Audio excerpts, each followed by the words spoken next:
Si Senate President Chis Escudero nilinaw na hindi dinidelay ang pagsasagawa ng impeachment trial laban kay Vice President Sara. Kaugnay niyan may nagkalap na report si Bombo JC Galvez. Nilinaw ni Senate President Francis Chis Escudero na hindi niya dinidelay o ipinagsasawalang bahala ang pagsasagawa ng impeachment trial laban kay Vice President Sara Duterte.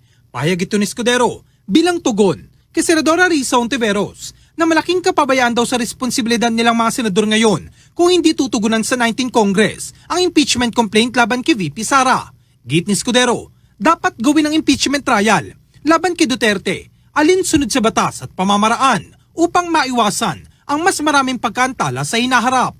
Iginit pa ng senador na hindi sila tamad kundi sumusunod lamang sila sa batas. At nais ko lang iwasto yung sinabi ni Senator Risa, narinig ko yung salitang delay. We are not delaying it, excuse me. We are simply proceeding with it legally, constitutionally, and in accordance with law.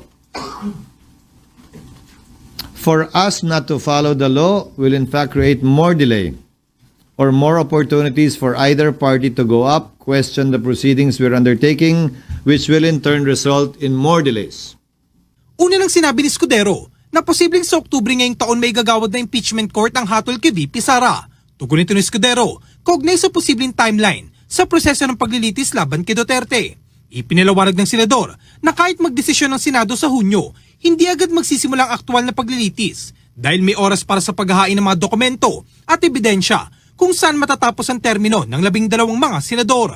Batay sa proposed calendar na impeachment trial na inilatag ni Escudero, magko-convene bilang impeachment court ang Senado sa Hunyo 3. Samantala, sa Hunyo 14 hanggang Hunyo 24, ang pagtanggap ng mga pleadings mula sa kampo ni VP Sara at ng prosecution at sa 24 hanggang 25 naman itatakda ang pre-trial. Target ng impeachment court na simulan sa Hulyo 30 ang mismong trial o paglilitis laban kay VP Sara.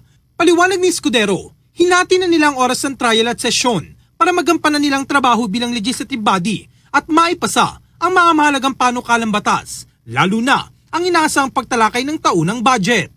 Ngayon, malaking bahagi ng corona impeachment nangyari din nung recess. So wala naman talagang sesyon.